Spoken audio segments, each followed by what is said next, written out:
Civil War battles were not only fought on land. Sea power played a pivotal role in the war between the states. The navies on both sides searched for ways to control ports and the high seas. The tactical solution would come from shipbuilding technology that would change the course of maritime history. Today's United States Navy is the most powerful armada the world has ever known. From mighty warships to undetectable nuclear submarines.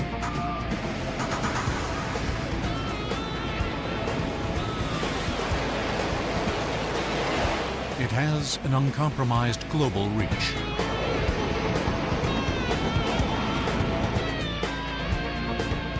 All these modern naval warships have one thing in common: a frame and hull of metal. The effective use of metal was first realized with ironclad ships during the Civil War. Civil War ironclads sort of made the molds from which every military vessel from then on was cast. Deploying conventional wooden warships of the time, the primary strategy of the Union was to create a complete naval blockade of the southern states. It was called the Anaconda Plan. Like the beast that it's named after, the anaconda, of course, strangles its prey. And that was the idea that the Union had, was to strangle the Confederacy by blockading her ports. The Confederacy's answer to the Anaconda Plan was one word: ironclads. In 1861, the Confederates raised the Merrimac, a sunken Union ship, and attached armor plating, creating one of the first ironclad ships. The vessel was renamed the CSS Virginia. It was an enormous warship, 262 feet in length, with a beam of 51 feet, weighing 3,200 tons. It was protected by 4 inches of iron plating, and with a top speed of 8 knots, it took the Virginia half an hour to make a 180-degree turn. And so the Virginia becomes kind of a hybrid ship. She's not a sailing vessel, but she's not going to be too far away from the technology that came before her, in that she was still going to have to fight broadside. While the South was busy turning the Merrimac into the Virginia, the North found out about the top-secret project through spies. So the Union built its own secret weapon, the ironclad Monitor. John Ericsson, a Swedish designer, conceived and designed the novel steam-powered warship. It was an incredibly brilliant design. It broke the bonds of the conventional ship design. The Monitor was smaller than the Virginia, with a length of 173 feet, with a beam of 41 feet, weighing 987 tons. Its top speed was 8 knots. 8 inches of armor protected the innovative gun turret, which used 2 steam-powered engines to revolve 360 degrees. In that it allowed a relatively small vessel with a relatively few number of guns, in this case 2. It could bring both guns to bear at a target at any angle to the vessel. In the first confrontation between 2 ironclads, the Monitor met the Virginia at Hampton Roads Harbor, off the state of Virginia, in 1862.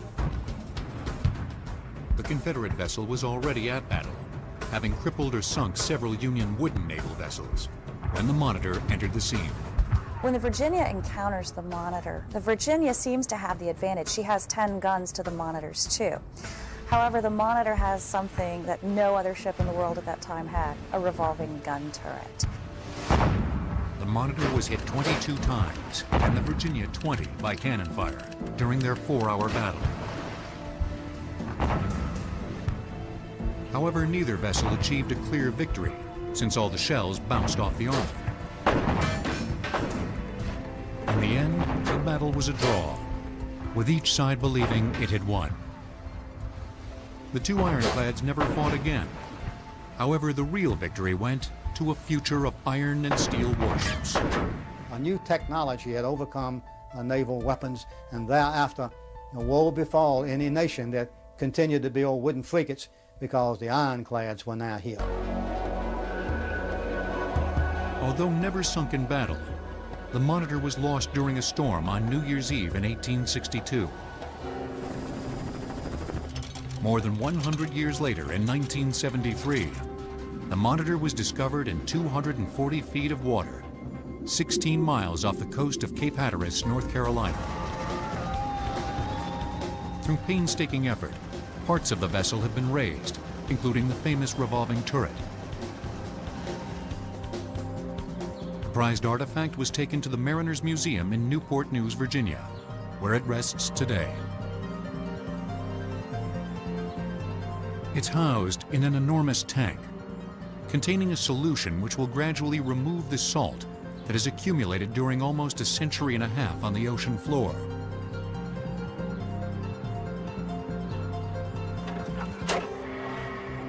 However, on this rare occasion, the Mariners Museum has agreed to empty the tank for modern marvels, so that we may take our cameras inside this revolutionary historic monument. The process takes hours, but eventually we set eyes on a true technological wonder. When the Monitor sank, it turned and rested on the bottom upside down. So to preserve its fragile state, the turret remains inverted in the tank. Monitor's turret is a truly unique place. We are one of the few people to be inside of it since it sank in 1862. This is the device, if you would, that revolutionized naval warfare. During the course of the battle with the CSS Virginia, the Monitor's turret was hit many times by her artillery, including this potentially devastating hit, which distorted all 8 layers of the armor and did not break through. Here are the Monitor's 2 gun ports. These were the openings in the turret for the guns to fire out of. And when the guns weren't firing out of them, they became weak spots in the turret's armor. So to make up for that, they had these large port stoppers. As each of the Monitor's cannons fired, it recoiled backwards and was loaded from the muzzle. This left an open port.